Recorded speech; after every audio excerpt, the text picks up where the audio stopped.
Does Emmanuel Tagoe have a chance against Ryan Garcia? Um, yes and no. We'll see. Ryan Garcia is a little fragile mentally, um, and not disrespecting him. Obviously, he had some mental health issues. That's different than the way a fighter is in the ring. But he did show toughness against Campbell. You know what I mean? So I think eventually it is somebody is going to get in there and break Ryan Garcia down. Like obviously this way out of the realm of who he would ever fight. But a guy like Ricardo Mayorga, if you get somebody like that who's just in your face and like coming at you and just boss well, doesn't care about anything, that type of style is what's going to break down Ryan, I think. And I don't think it's going to happen this time. It's going to either be someone more wild or it's going to be someone whose game is just so tight and that Yeah. this, you know what I mean? Because Yeah. he's I was watching Tago, and he's definitely got some good skills. He's got fast hands, but he's just not that big. And but to me, what I was feeling was like this seems like high risk, low reward.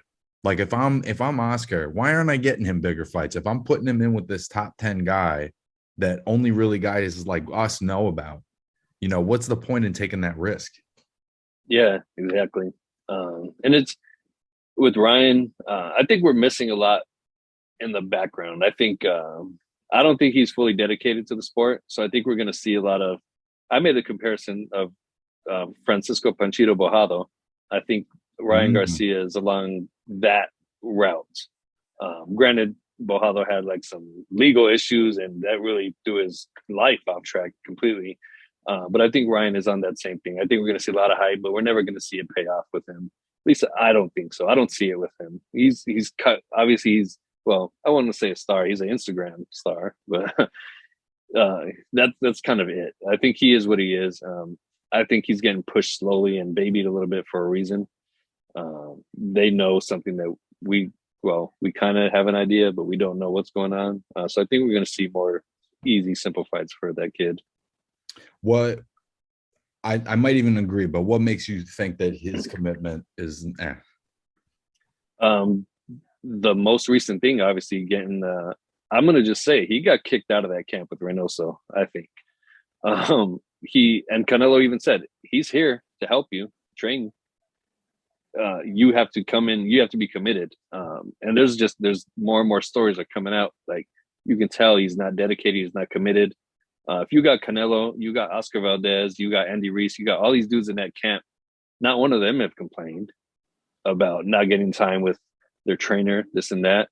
Um, Ryan, there's obviously something else is going on. I mean, you want to post a cute little video on Instagram hitting the pads and throwing punches with your arm behind your back to the speed bag, dumb shit like that. Like, kids are gonna love it. They're gonna be like, oh, look at this guy on TikTok. That's kind of what he is. But uh, I don't think I think that's all he wants is he wants the fame. And he doesn't care about his boxing legacy in a way. You know what I mean? He's not fully dedicated to that, and especially because he's getting so much success and attention at this level, he doesn't really care what comes next. Do you think there's any letdown from that Pacquiao exhibition that didn't come through? I don't think that was ever going to happen in the first place. If you ask me, I don't think so. I don't think so. Because I always wondered, like, if in his mind he got so jacked up about that, like, I'm going to fight, the legend of my time, and then it doesn't happen. I just wondered if that was a thing, but maybe it's not. Yeah, I don't know. I don't think so. I think there's a lot of smoke out of that camp. You know what I mean? And not the good kind of. We want the smoke. I think there's a lot of smoke and mirrors over there. So time will tell. But I think the painting is already on the wall. Yeah. Do you think that being with Golden Boy has anything to do with that? Do you think like, maybe he should go to a match room or something?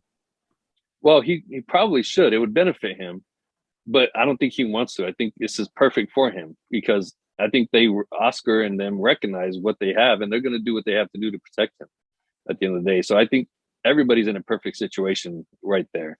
And if you want, like, he's not going to pull a Rocky 3 and move to LA, change up everything because he wants to be in the gritty camp. You know what I mean? We're not going to see that from Ryan. we're going to see him stay where he's safe and, can't be harmed. Yeah. I mean, I guess I thought maybe because I think that there is a narrative that he's just an internet fighter, and he's not that. He's a good fighter. Yeah. You know what I'm saying? He's not Jake Paul. He's put a lot of time in. He's been in the sport a long time, but it definitely does kind of seem like, how do I put this? It seems like he's not protected, but he's protected a little bit. I think he is protected a little bit. Now that I'm talking it out, I think that like for whatever reason, even though he's got really good skills, like he's not Edgar Berlanga. You know what I'm saying? He's got good skills, and he's been put on his ass. He got up. You're right though. There's for whatever reason he's not being pushed, and now he seems not that interested in pushing himself. Yeah, exactly. And there's something missing there. Obviously, again, we're probably never going to find out. He keeps pulling out of fights too. Then challenging everybody under the sun. He's probably going to challenge Tyson Fury next week. You know what I mean? Like, all right, fight one of these guys. You know what I mean? Like, you have all these guys right there, big names around you. You're in the mix with all of the guys. North and south of your division and in your division. Like, you have a lot of guys that you can start targeting instead of just calling them out. But I think, again, he's all talk, especially with that, because it sounds good to be like, hey, I want Haney, I want Davis, I want all these guys, you know what I mean? But at the end of the day, you're not doing anything about it or really pushing that envelope. And even Oscar and them, they're not pushing it either because they know what it is. I think you're right, bro. Sadly.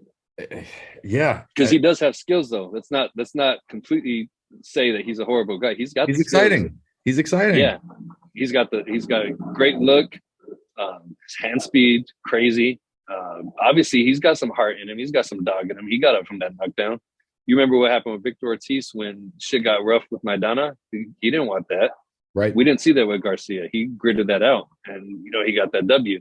So there's a dog in him, but I don't think he likes going to that dark place. And that's the other thing. I've heard fighters, J-Rock, a bunch of dudes like, I'm going into mentally, I'm going into a dark place. I'm tapping in because I know in this ring is hell, and I got to go through it to get clean on the other side. And Ryan's that's the thing. I think it is he's not willing to go to that dark place. That's a really interesting take, bro. Well, I mean, we'll see where he's at. I think it's this weekend, right? I mean, yeah, we'll see where he's at, and we'll see. Maybe the time off was good for him. Who knows? We'll see. Yeah. And I think it can't hurt to get in a camp with Joe Goosen and get a different set of eyes on what you're doing. You know what I'm saying? Like he's in good hands. That's true, and that's the thing. Goosen don't play. I like Joe.